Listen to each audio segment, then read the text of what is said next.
Feel that sting, the ache of betrayal, the burn of a knife twisted by someone you trusted? Most would tell you to hit back, to make them bleed as you did, to scream your justice into their face. But that's a trap, a weak man's spiral that keeps their shadow locked around your throat. True revenge, the kind that shatters their world without a sound, isn't about them. It's you, rising from the ashes they left, forging a strength so fierce, a life so towering, that they're reduced to dust beneath your boots. Why waste your fire clawing at their petty game when you can build an empire they'll never touch? The Stoics saw through the haze of rage. Marcus Aurelius carved it cold and clear. The best revenge is not to be like your enemy. Don't let their venom seep into your veins. Don't let their chaos steer your helm. Power isn't in the shouting match or the bitter jab. It's in the steel of detachment, the unshakable calm that says they don't own you. What do they want, these soul thieves who struck you down? To see you crumble, to know they've scarred your mind, to watch you limp in their wake.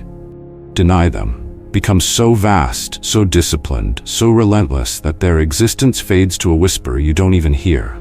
This isn't about pretending the wound didn't cut deep. It's about turning that gash into fuel, not for their ruin, but for your reign. Let them stew in their smallness, gnashing at the ghosts of their own making, while you stack victories they can't fathom.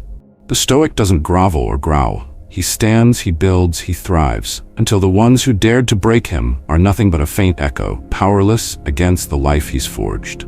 Success is your blade, silence your shield, indifference your triumph. How far will you rise while they rot in the pit they dug? Ready to transmute pain into dominion, to leave them choking on your dust? Subscribe to Victory Stoic, drop a comment, share this with someone bleeding for a fight worth winning. Will you let their betrayal chain you, or will it be the spark that sets you ablaze? Let's begin. Number 1. Anger gives power to those who hurt you. Anger feels like strength, but in reality, it makes you weak.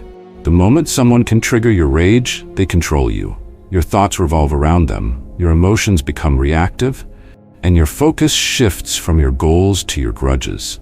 You think you're fighting back, but in truth, you're giving them exactly what they want: power over your mind. This is why Marcus Aurelius wrote, "The best revenge is not to be like your enemy." Imagine someone insults you, betrays you, or humiliates you. Your instinct is to retaliate, to make them feel what you felt. But the moment you act out of anger, you lower yourself to their level. A Stoic understands that true strength lies in self-mastery. The ability to remain unmoved by insults, betrayals, or injustice is what separates the powerful from the weak.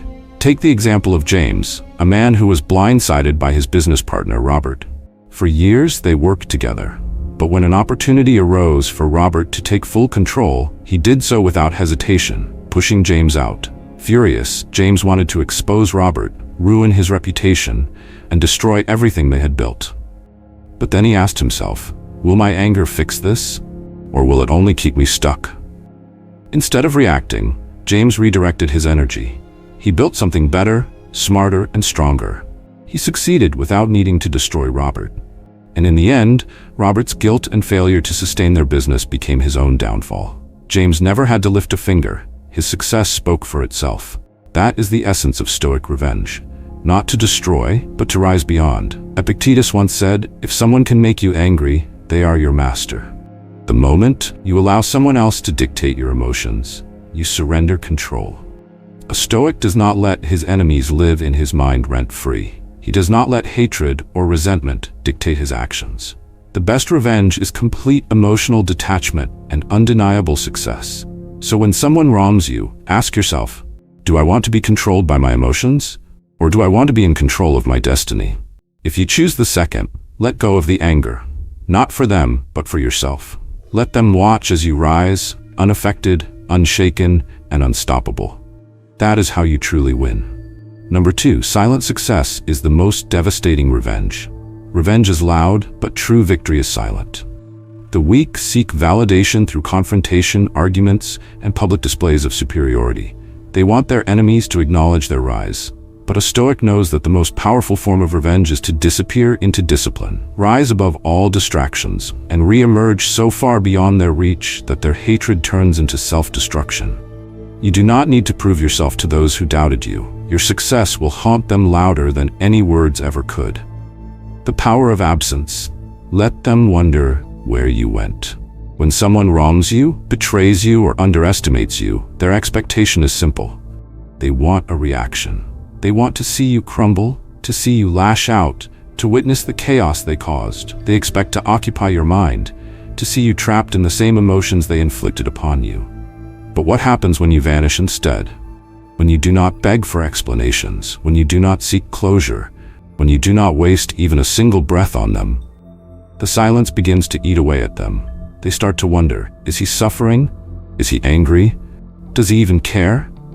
And then the most dangerous thought creeps in.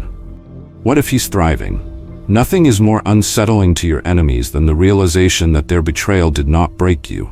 It built you. The art of moving in the shadows. There is an old saying, the wolf climbing the hill is hungrier than the wolf on top. But there is a deeper truth. The most dangerous wolf is the one you can't see coming. When you succeed in silence, you remove yourself from the predictable paths of revenge, from the distractions of proving a point, and from the petty battles that keep weak people busy. You redirect all your energy inward, sharpening your mind, your body, your wealth, and your influence, until one day, without warning, your success speaks so loudly that the world can't ignore it. Consider the story of Elijah, a man who was betrayed by his closest friend and business partner, Aaron. Together, they built a company from nothing. But when success came, Aaron saw an opportunity. He manipulated legal loopholes, stole clients, and forced Elijah out, leaving him humiliated and financially drained.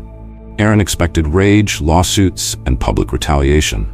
Instead, Elijah vanished. He did not call, he did not fight, he did not speak Aaron's name. For 2 years, Elijah worked in silence. He rebuilt his network, refined his skills, studied his mistakes, and forged a new path.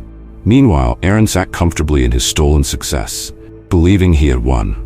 But comfort breeds weakness. Aaron grew complacent, while Elijah sharpened his edge. Then, without warning, Elijah reappeared, his name attached to a company 10 times more powerful than the one they once shared.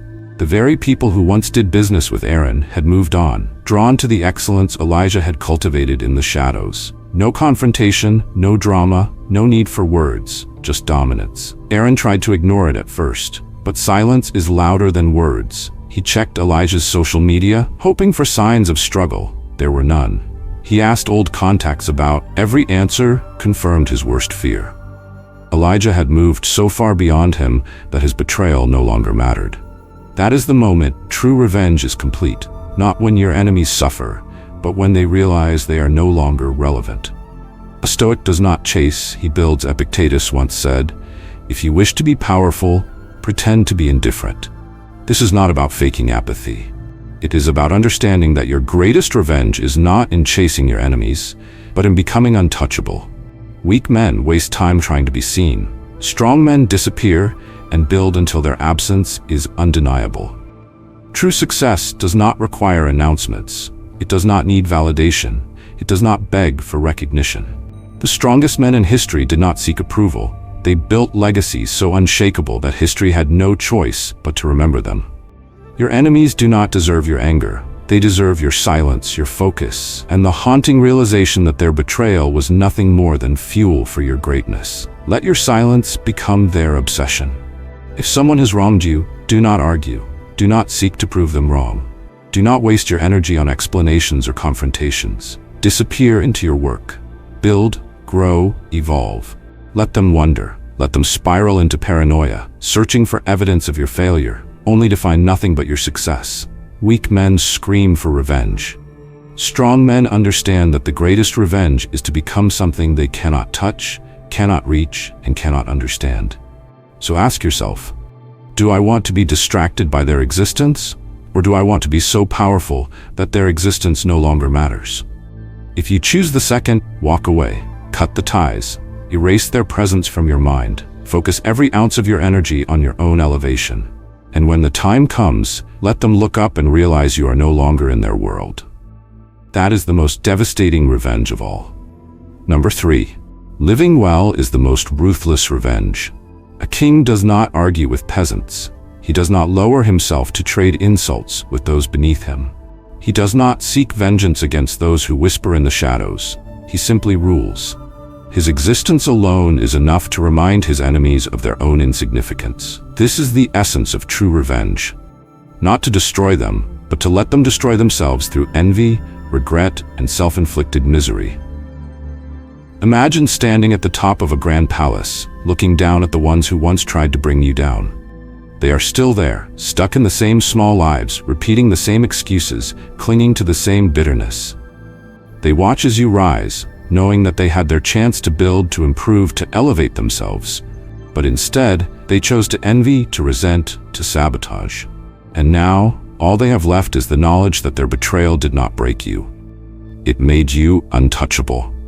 This is why the strongest men do not seek revenge. They do not chase their enemies. They do not waste words on those beneath them. They climb, they rule, and they let the sight of their greatness become the poison that eats away at the weak. The poison of envy. How your success destroys them. Envy is a slow, creeping toxin. It does not strike like a sword, but it corrodes from within. It keeps a man awake at night, wondering why the person he once dismissed is now beyond his reach. It forces him to relive his mistakes, to question every decision, to drown in the realization that he was his own undoing. Look at history. The most powerful figures did not waste time seeking vengeance. Julius Caesar did not chase those who betrayed him. He became an emperor and rewrote the fate of Rome. Alexander the Great did not seek approval. He conquered the known world before his enemies could grasp his ambition. The Stoics understood this power as well. Marcus Aurelius, despite ruling over an empire, never let hatred consume him. The best revenge is not to be like your enemy. He knew that his greatest act of defiance was to remain superior in mind, in discipline, in power. The common man versus the ruler.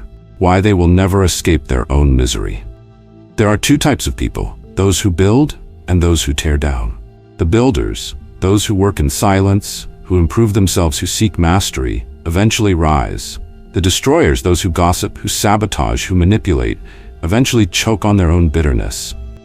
They do not realize that every moment spent envying another is a moment wasted, a moment that could have been used to build their own empire. Think of a jealous noble watching a king ascend to power. At first he mocks him, then he questions him, then he begins to fear him, and finally, he is consumed by his own envy, his days spent obsessing over what could have been, while the king simply continues ruling.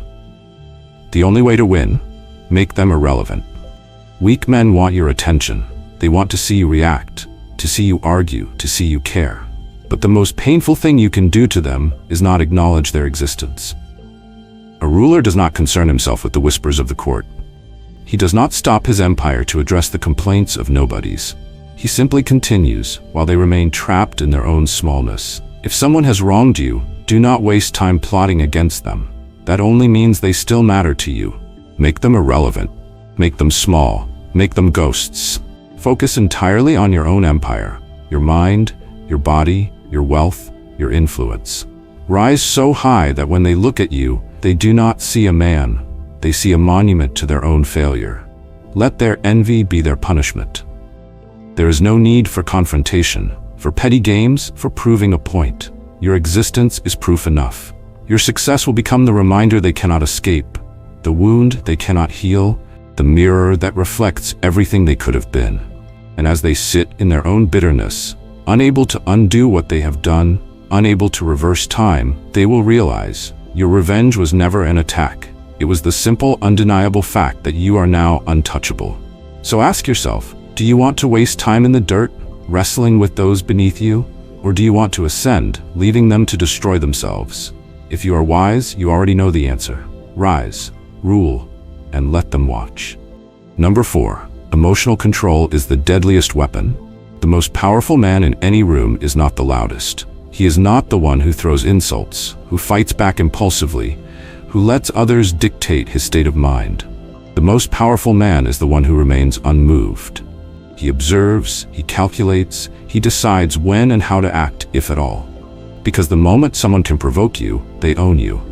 Epictetus warned, if someone can anger you, they have already defeated you. A man who is ruled by emotion is a man who can be manipulated, predicted, and controlled. A man who cannot be shaken is a man who holds all the power. This truth has played out in history time and time again. Wars have been lost over a single insult. Empires have crumbled because a ruler allowed emotion to cloud judgment. Leaders have been outplayed simply because they reacted exactly as their enemies expected. The duel that never happened, a lesson in power. In 18th century France, two men stood on opposite sides of a grand ballroom. Mathieu, a wealthy aristocrat, and Lucien, a rising military officer. Mathieu, a man of status but little discipline, thrived on spectacle. He was known for humiliating those beneath him, for provoking fights that would end in dramatic duels where he could display his superiority. That night, his target was Lucien, a man of quiet confidence who had climbed the ranks not through privilege, but through sheer will. Mathieu smirked, lifted his glass, and in front of a crowd of nobles called Lucien a coward. The room fell silent. A challenge had been issued. A man's honor was at stake. The crowd waited for Lucien to explode, to demand satisfaction, to play right into Mathieu's hands. But Lucien did nothing. He took a sip of his wine, looked Mathieu in the eye, and simply smiled. Then, without a word, he turned his back and walked away. The silence was deafening. Mathieu expected rage. He expected a duel, a spectacle, a chance to play hero. Instead, he got nothing. The insult fell flat. The power he thought he held over Lucien vanished. And in that moment, it was Mathieu, not Lucien, who looked weak. Days passed, and whispers filled the city. Perhaps Lucien was the bigger man. Perhaps Mathieu was not worth his time. Perhaps Lucien knew something the rest did not. Suddenly, the story was no longer about Lucien avoiding a fight. It was about Mathieu trying to provoke a man who clearly saw him as unworthy of his attention. Lucien went on to earn greater honors in battle, his reputation only growing stronger. Mathieu, desperate to regain the upper hand, challenged another man to a duel weeks later. This time, his opponent did not walk away. The fight was bloody, and though Mathieu won, he was left with a permanent injury that ended his status as a duelist. His downfall was complete, not because of an enemy's blade, but because of his own inability to control his emotions. Lucien never had to lift a finger.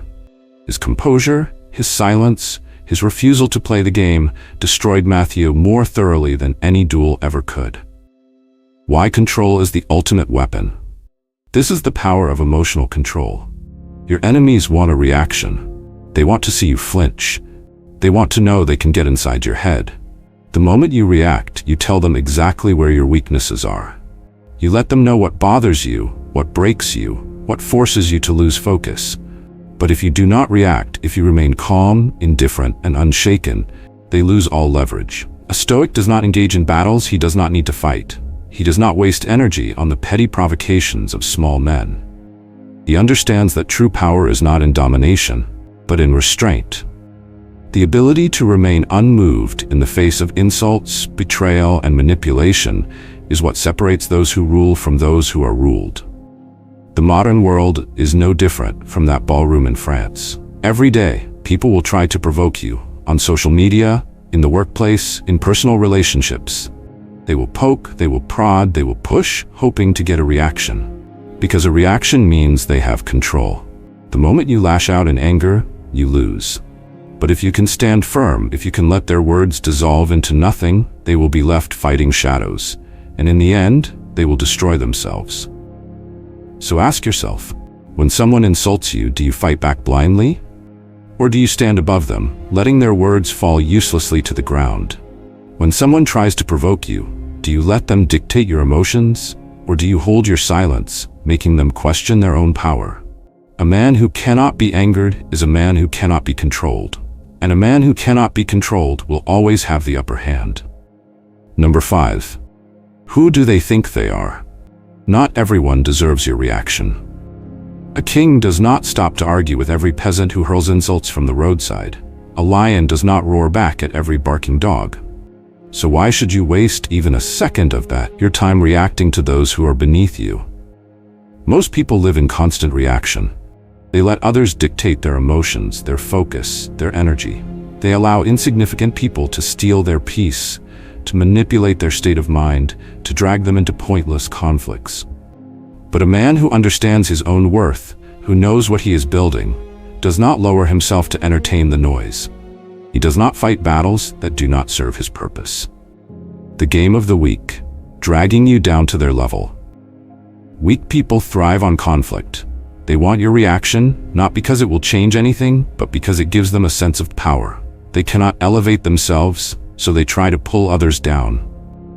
They create drama, spread rumors, provoke arguments, not because they have anything valuable to say, but because they need attention. They need to feel important.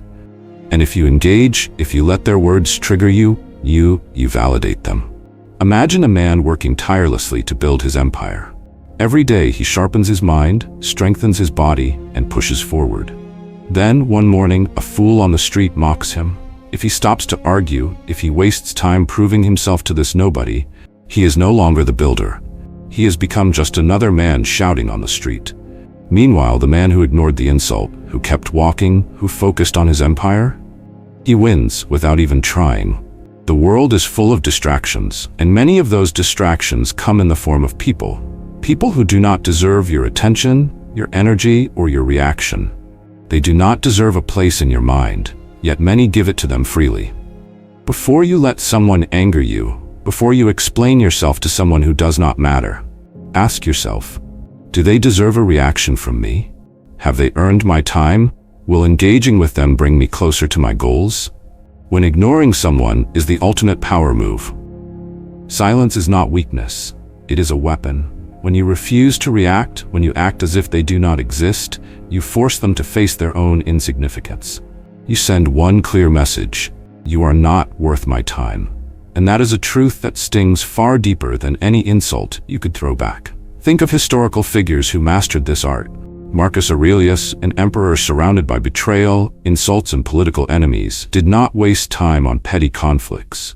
He understood that true power is not about crushing every opponent, but about knowing which battles are beneath you. His philosophy was simple: you always have the option of having no opinion. Meaning, you do not have to react. You do not have to explain. You do not have to waste energy proving yourself to those who will never understand. Now, think of modern life. How many people waste hours arguing with nobodies online? How many let a single comment ruin their entire mood?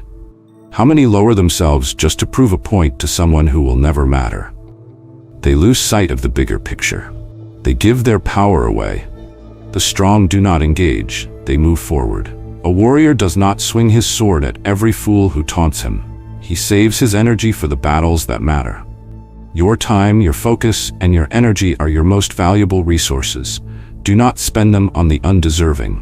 When someone tries to provoke you, when they insult, when they gossip, when they lie, pause. Ask yourself, is this worth my time? Will engaging in this improve my life? Or am I simply feeding their need for attention? If the answer is no, walk away.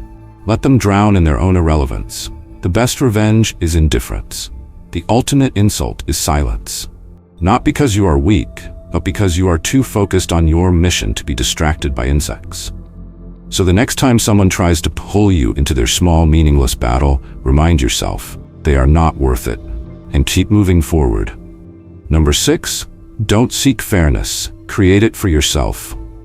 The world is not fair, and it never will be. No amount of complaining, demanding justice, or waiting for the right conditions will change that. The weak cry for fairness, but the strong take control and carve their own path. The world does not hand out fairness. You make it through action, through dominance, through refusing to accept anything less than what you deserve. The story of Daniel, from overlooked to unstoppable. Daniel had done everything right. He worked tirelessly at his corporate job, staying late, fixing the mistakes of others, making sure his department ran smoothly.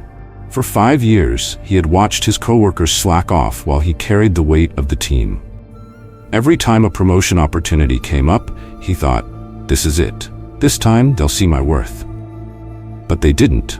Instead, the position went to Chris, a man who played office politics better than he did his actual job. Chris knew how to say the right things in meetings, how to take credit for others' work, how to align himself with the right people. He didn't work as hard as Daniel, but it didn't matter. When the announcement was made, Daniel felt the anger boil inside him. This isn't fair. I earned that position. I deserved it. But here's the truth. Deserving something means nothing if you don't take it. For the first few weeks, Daniel did what most people do. He complained, he ranted to friends about the injustice of it all, about how the system was rigged, about how talent and effort should be enough. But then one day, he stopped.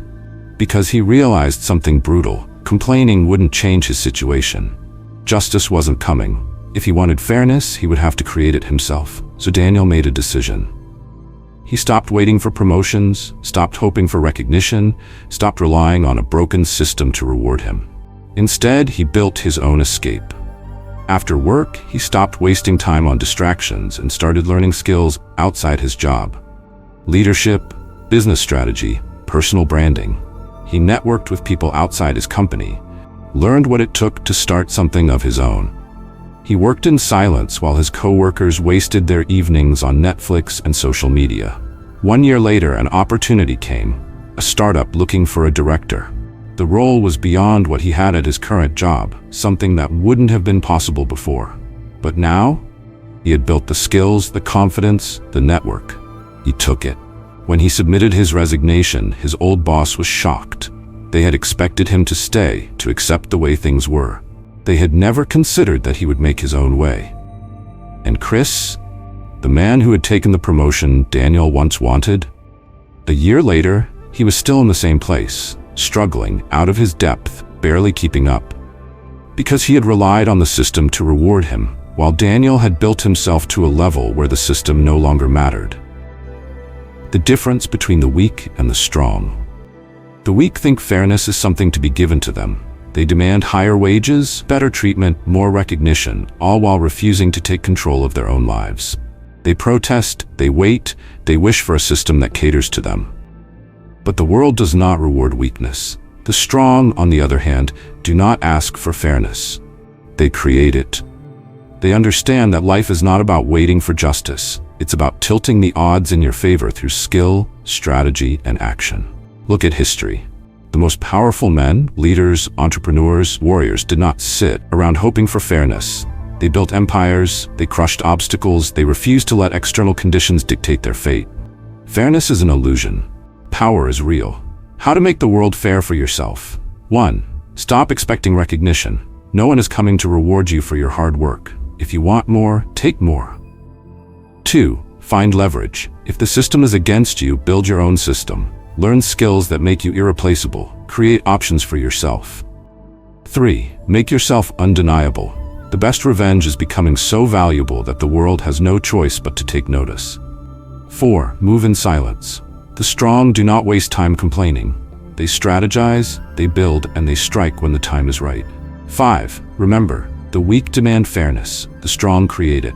If life is unfair, change the game instead of complaining about the rules. The world belongs to those who refuse to accept limitations. So ask yourself, are you waiting for justice, or are you making it for yourself? Number 7. The power of letting go. Why you don't need their apology to move forward. Some betrayals cut so deep that we convince ourselves there must be justice. We wait, hoping for the day they realize what they did, when they finally see the pain they caused and come crawling back with remorse in their eyes. But what if that day never comes? What if the apology you're waiting for never arrives?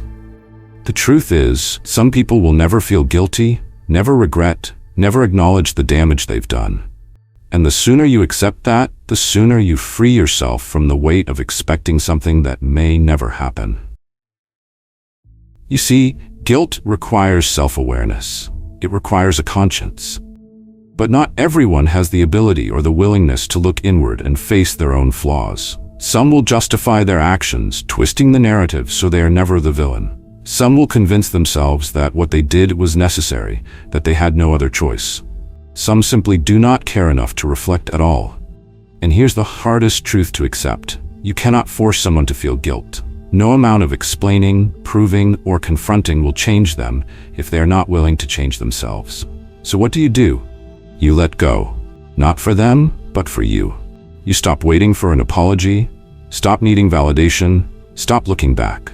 Because the best revenge, the greatest victory, is to show them that their actions did not break you, that you do not need their guilt, their regret, or their attempts to make amends, that you have already moved beyond them.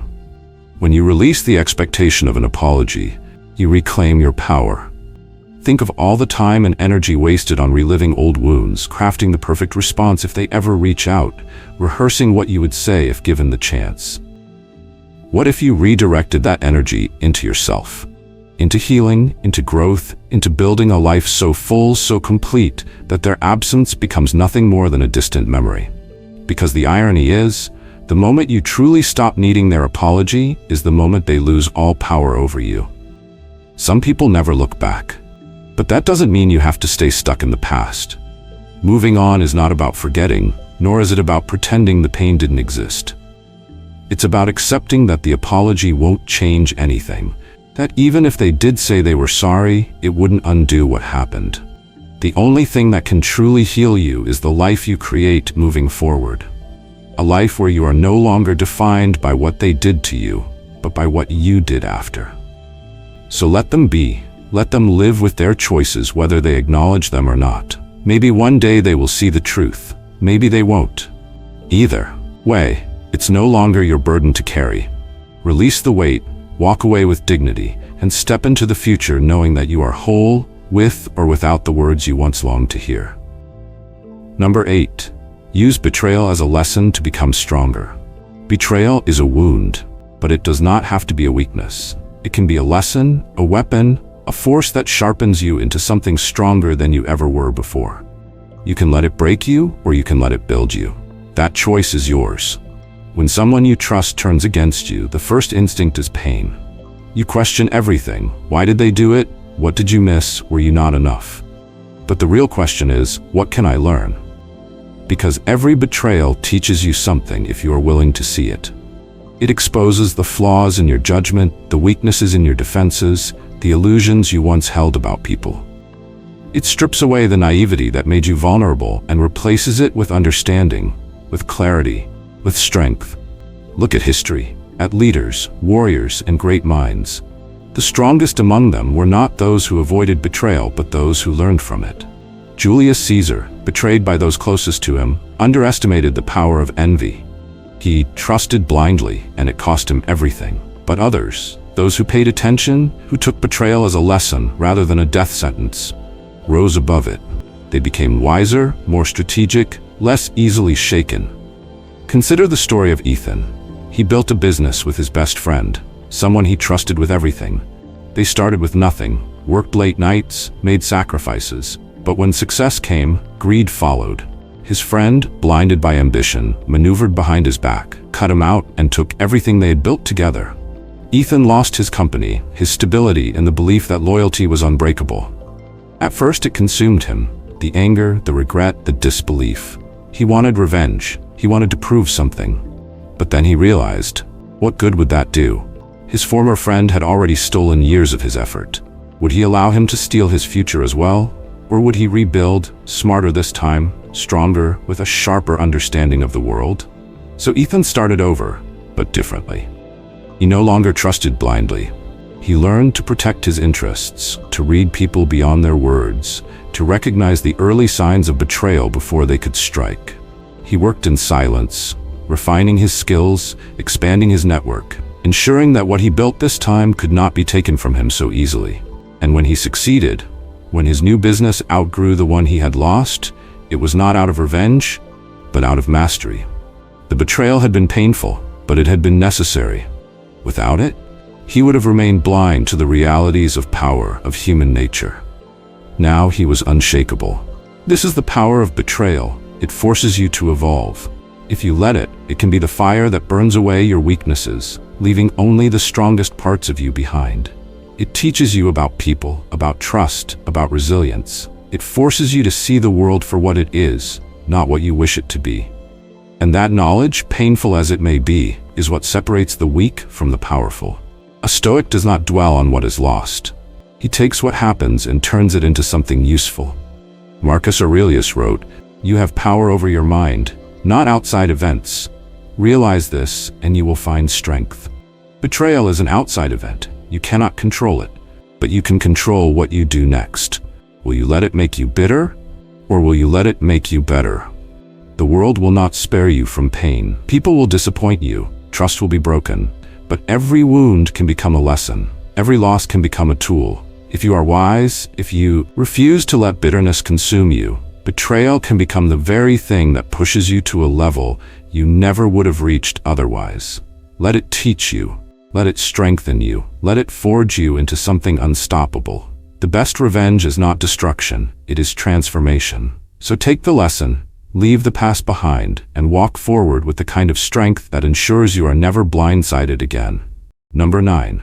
Be true to yourself. Shine in your own way. No matter who doubts you, there will always be people who question your choices, mock your ambitions, and doubt your path. They will laugh when you take risks, criticize when you step outside the norm, and turn their backs when you refuse to conform. But the greatest strength a person can have is the ability to remain true to themselves despite the noise, despite the betrayal, despite the fear of standing alone. Imagine a young man named Ryan, born into a family that expected him to follow a traditional path: college, corporate job, financial security. But Ryan had different dreams. He wanted to create, to build something of his own, to take risks that others were too afraid to take. When he told his family he was leaving a well-paying job to start his own business, they laughed. Friends distanced themselves, thinking he was throwing his future away. The whispers came, "He's making a mistake, he's going to fail." At first, the doubt crept in. Ryan questioned himself, wondering if they were right. But deep down, he knew that living a life built on other people's expectations would never satisfy him. So he made a decision. He would rather fail on his own path than succeed on someone else's. Years passed. The journey was brutal. There were moments of self-doubt, times when he wanted to give up, but through it all, he stayed committed to his vision. He worked relentlessly, learned from his failures, and kept moving forward. And then, the results came. His business grew beyond what anyone expected. The same people who once doubted him now asked for advice. The ones who laughed at his choices now wished they had his freedom. But the most satisfying part? He had built something on his own terms. He had lived his life, not the one someone else had chosen for him. This is the power of authenticity. When you stay true to yourself, when you refuse to bend to the expectations of others, you become unshakable. People will try to mold you, to fit you into a box that makes them comfortable. But a Stoic knows that living dishonestly, living for approval rather than purpose, is a slow death. Marcus Aurelius once wrote, "It is not death that a man should fear, but he should fear never beginning to live." Consider the artist who chooses passion over a stable career, the entrepreneur who rejects safety for the thrill of the unknown, the fighter who keeps going despite the world telling him to quit. The ones who are truly alive are the ones who dare to be themselves. The world tries to break them, but they remain standing, and that is why they shine. If you have ever been mocked for your dreams, if you have ever felt pressure to follow a life that is not yours, ask yourself, would you rather be accepted for being someone you're not, or respected for being exactly who you are? The world does not reward those who conform. It remembers those who have the courage to be different. And the greatest revenge on those who doubted you? Living a life so full, so authentic, that their opinions no longer matter. Conclusion: don't seek revenge. Rise above and rule. The people who hurt you want to see you consumed by anger, trapped in bitterness, drowning in the past. Do not give them that satisfaction. The best revenge is not retaliation, it is ascension. It is rising so far beyond them that their existence becomes irrelevant. True dominance is not in destruction but in elevation. Every moment spent resenting someone is a moment stolen from your own success. Every thought wasted on them is energy that could have been used to build something unstoppable. A Stoic does not waste time proving his worth to those who never mattered. He does not argue with those beneath him. He does not explain himself to those who will never understand. Instead, he builds a life so undeniable, so powerful, that his presence alone is enough to silence his enemies. If you are still holding on to anger, let it go. Not for them, but for yourself. Take that fire and forge something with it. Rise to a level where their betrayal becomes meaningless, where their attempts to break you only made you stronger. The greatest revenge is not payback, it is becoming untouchable. So step forward, leave the past behind, and make your success the only answer they will ever receive. You are not here to settle scores. You are here to rule.